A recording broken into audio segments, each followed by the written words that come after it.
Hey, this is Sashlea. You are listening to We Are In This Together. I'm super excited to have you listening in today.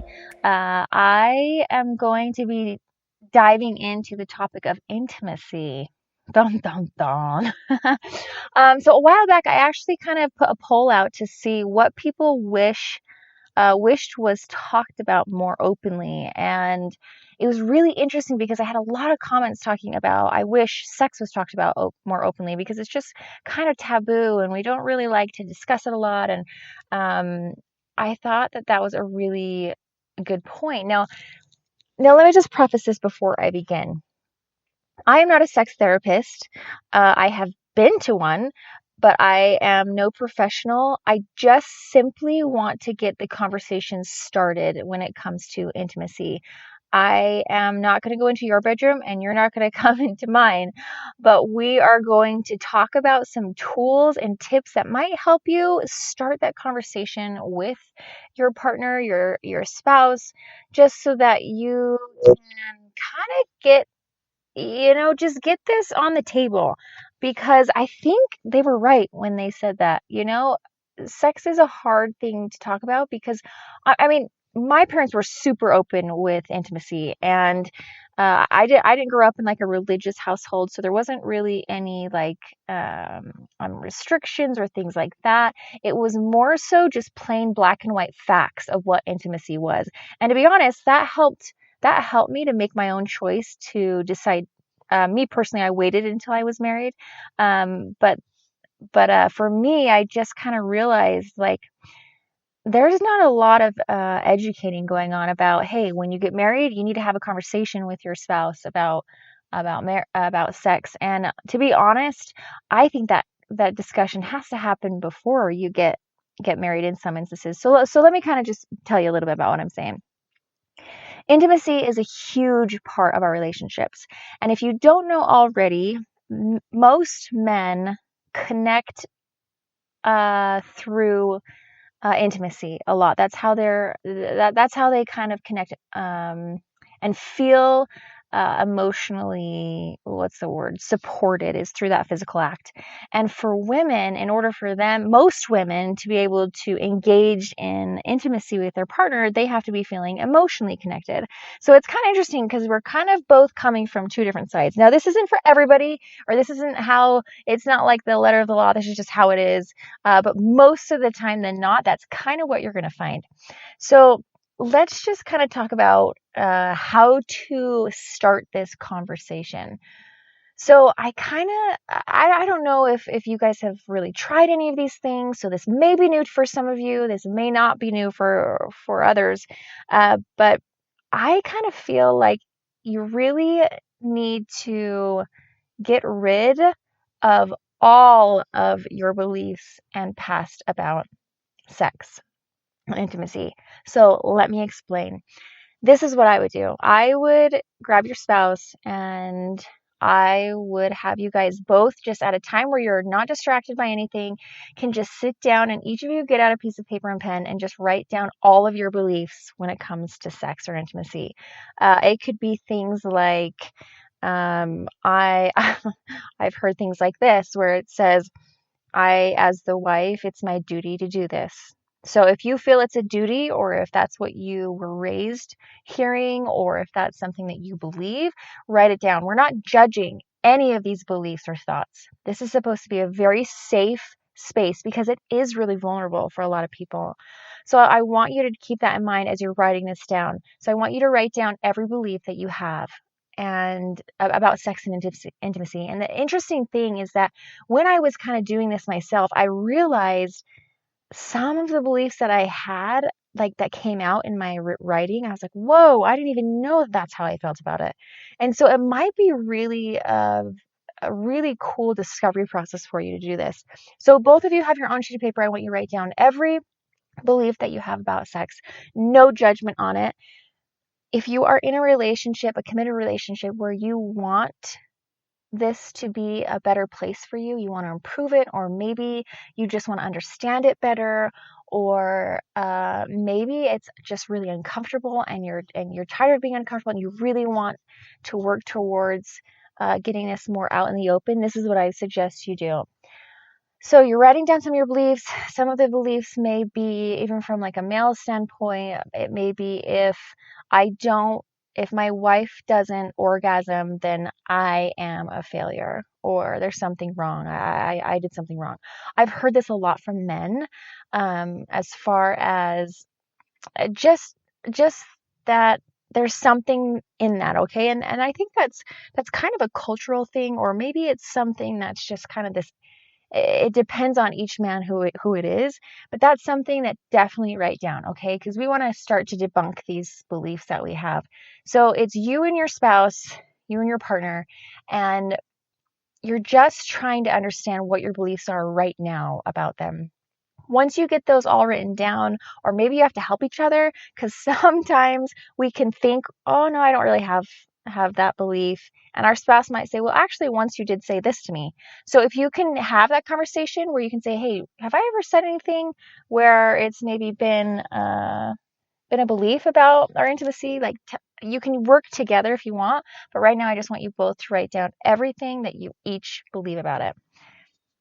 Then when you're done with that, if you both can have some courage, if it's hard for you to talk about it, this is going to be a huge stepping stone for you. But if you talk about it and it's easy for you, then this is going to be easy. You're just going to share with each other what those beliefs are, just so that you both can start to understand where the other one is coming. Now, I want you to be really careful when you guys are sharing these things. I want you to be able to step into a space to where you can allow the other person to share what's true for them without placing any judgment on it, without placing any thoughts about it, or taking it personally. Some of those beliefs that your spouse or significant other might have might be something that you might take personally. So I'm going to ask you to do your best to put all of that on the shelf, because right now it's all about just learning about each other. If you can become a student and really listen with your heart open and allow, if those triggers or whatever else comes up, to kind of just, or the judgments even, like, why does she have that belief, or why does he think that? Just allow those judgments to go to the side, because we really want this to be a super safe space for you, and you're just learning and you're just growing in this space. So now you've shared with each other all of your beliefs when it comes to intimacy and sex, and some of them may shock you. I mean, some of them you may hear and think, oh my gosh, I never knew that that's how she felt, or I never knew that's how he felt, or I never knew that. Because a lot of the times, well, okay, all the time, we're all raised in a different situation. And whatever the beliefs are, whether it was experiences that we had ourselves, experiences that our parents have, maybe it was a religious thing, or maybe it was just a family norm, whatever it was, that all shapes what we have heard, what we believe now about intimacy and anything else. If you have been a victim of trauma, any type of sexual abuse, this space is going to be really difficult. And I have been there, and to be honest, I had to seek some outside help to really start to heal and understand where that was coming from, so that I could connect with my spouse, so that I wasn't disconnecting in that space. And those of you who have been through trauma know exactly what I'm talking about. So I would really highly recommend considering figuring out how to make that a priority for you, so that you can find some answers and some healing, and just some self-compassion, and recognize that you're not alone, and there's answers, and it's all about just baby steps forward. I don't really like looking at intimacy as something that it just has to be all or nothing, or it has to be this or that. I really look at it as it's a learning process for the two of you. So, kind of just backing up a little bit too, again, like I was saying, dependent upon what you grew up experiencing or learning or hearing about intimacy, it could really charge what you're feeling today and what you believe today. Then what I want you to do is, once you have shared this with each other, and if you would like to kind of dive into that a little bit and ask them about, well, why did you feel that way, or why do you feel this way, or just kind of to get to understand one another, take some time to do that. And then I want you both to take each other's paper, crumple it up, and throw it in the garbage. because this is a new space between you two now. I want you to try to just start completely over, because what happened yesterday, and I know it molds us to where we are today, but right now I just want us to focus on this moment moving forward. So if you can take all of that, look at it in the garbage, and then get out one piece of paper, and both of you openly discuss the type of beliefs you want to have for your relationship when it comes to intimacy. That could be something like, so some topics, duration. What feels comfortable for you as a female? What feels comfortable for you as the male? Because we're each coming from different places. What feels comfortable as far as you together, and where can we make some adjustments, and where can we find a compromise, right? Because typically in my limited experience of listening or learning or reading books or just studying on these topics, most of the time men want it more frequent than the women do, especially if there's children around, just because we just have a lot of to-do lists and we just are distracted by what we have to do. And sometimes it's hard for us to emotionally connect in that space again. Now, I'm only speaking for myself and a few of the others that I've talked to about this. I'm not speaking for the whole of people. But each one of us in this partnership carries a different weight, a different feeling about what we would like together in the duration category. How many times do you want to be engaging in intimacy? And what does intimacy look like for you? Is it only sex, or is it, hey, I want to be holding your hand when we're in the car. I want to be, when we go out to the store, I would really like it if you could just hold my hand or put your arm around my waist or kiss me on the forehead, whatever it is. Because here's the thing is, we all get so caught up. This frustrates me so bad. But we all get so caught up, because I was here, trust me, and I still do it. So we all get so caught up in feeling like the other person, because they love me, because they know me, they should just know what I want. I'm sorry to say, but that's bullcrap. Because we did not marry mind readers, and there might be spouses or people who are fantastic at being able to read us, but we are not mind readers, and we need to start being better at just saying exactly what we want and need, and being receptive and listening to that and actually practicing it. So that's kind of my 2 cents on that, is we have to speak up about what we actually really want. So that goes for both sides in the partnership. Is, okay, this is what I want in intimacy, this is what I want in sex.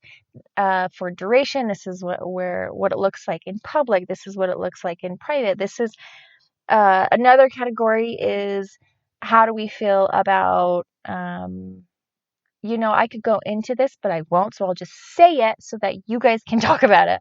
But you can talk about positions. You can talk about, is it spiced up enough for me? Am I engaged in this? Do I feel connected? Do I feel, is there a certain mood that I have to have with this? Is there some blocks? Definitely talk about, where do the blocks come in and why?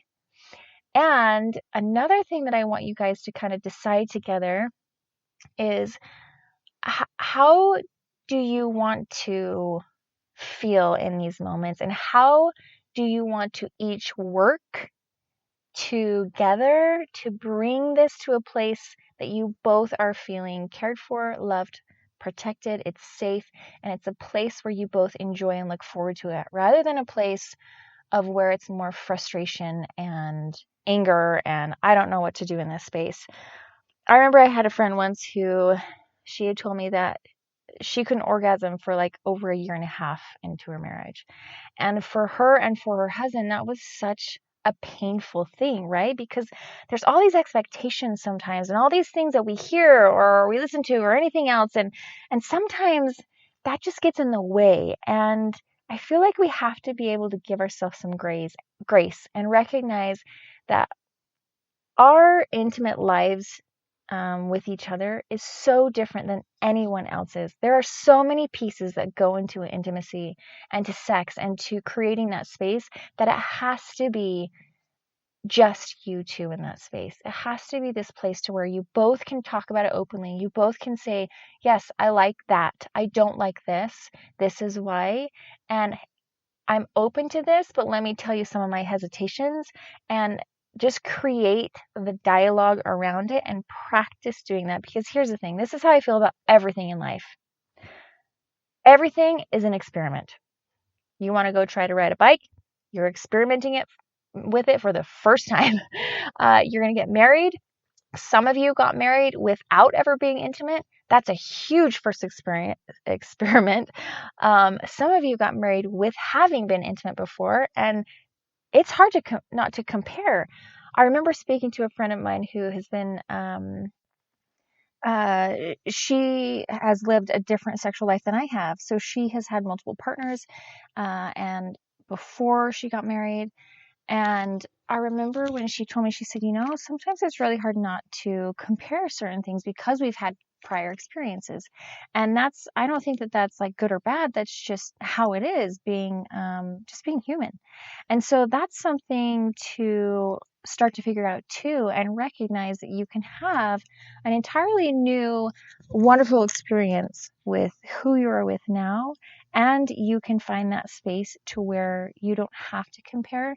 You can appreciate the differences of the experiences that you've had and create the one that you want now. And that's the whole purpose of this for anyone in intimacy.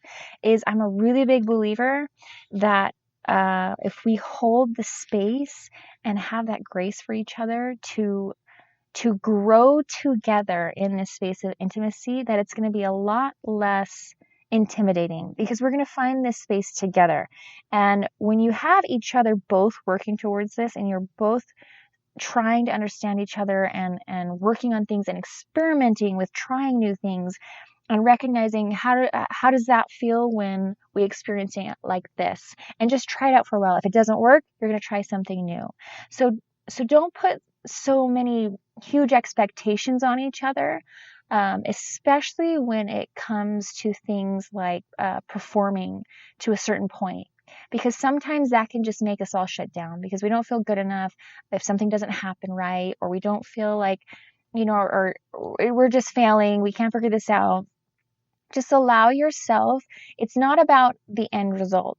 It's about the process. It's about being able to experience that space with each other, learning and growing, and just being completely in the moment without those expectations, and just learning together. So that's something that's really helped me and a bunch of people that I have been able to talk to about this, to try to understand, is finding that safe space together. And so go through that exercise with each other. Try it. Recognize that you're experimenting together. You're both learning together in this new space because you're trying to create what you really want. Let's see, what else? Oh yeah, something else that I was going to say too. Sometimes we really do need some outside help. And I think I kind of touched base on this a little bit at the beginning, but sometimes we really do need an outside perspective to figure out some of these key pieces to unlocking some spaces within this. If we can't figure it out on our own, if we've done everything we can, we've tried new things, we've researched, we've done this or that. And so outside perspective, let me talk a little bit about that. Now, each of you are going to decide certain rules for your intimate life. Some people don't mind talking openly about it with anyone, and some people really don't want to have their intimate life discussed with anyone else. And so be sure to talk about it with each other. How do you feel about me talking about this with my girlfriends? Or how do you feel about me talking about this with my guy friends? Where are you at with that? Is this a safe space or is this not? And make sure you guys have that clear together so that you can protect that space at all times together. And getting outside perspective is really tricky too, because here's the thing. In my opinion, nobody is professional at this, right? Everybody is only sharing what's based off of what they've done, what's worked, what's not. Professionals and counselors have all this research and things as well. But again, nobody knows you and your partner exactly. So when you're seeking for outside perspective, make sure it's coming from a positive, forward-moving, good place that you both feel comfortable sharing with, because you do want to protect that space.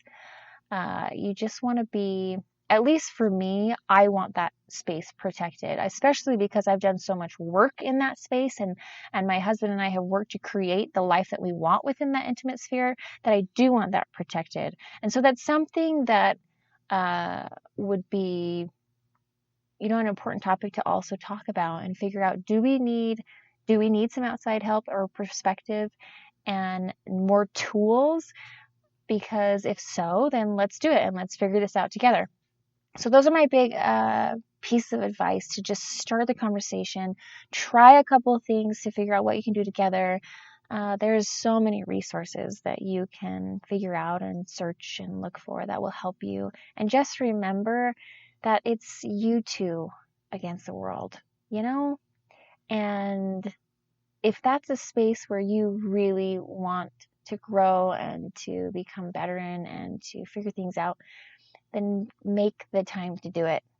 It's so funny, but I always say this to my friends that I talk to, but it's like comparing it to a business. If you want a business to grow, you have to be very calculated about what you're doing, and you have to check in after you've implemented something, a new strategy or a new system. You have to check in after a month or 6 months, however often you do it.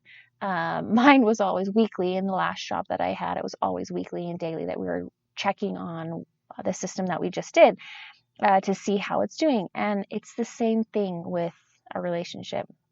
You implement something, you got to check in, you got to monitor it, you got to be calculated about how you're choosing to help that relationship, that part of your relationship grow, just as you would in a business. And the hard part is that most of us are so exhausted and so stressed or so busy that sometimes this area gets pushed on the back burner, especially after many years of being married, because you just get in the routine of life and kids, if you have kids, or businesses, or whatever it is that you're pursuing, and sometimes they can be pushed to the side. So my challenge to you is to make it a commitment. I had another friend of mine who, what worked for them is they had to schedule it. And that's the thing, is you each will be able to figure out what works for you. So I hope some of these tips helped. I'm sure we'll have more conversations in the future about this. I'm planning on finding a someone who, like a sex therapist or somebody to ask more questions to about this, because I'm learning too still. So just remember, we are all in this whole learning process together, and I really believe that of where you want to go forward with this. And I just want to say thanks for tuning in, and we'll talk next time. We'll see what we talk about next time. Woo! See you guys later.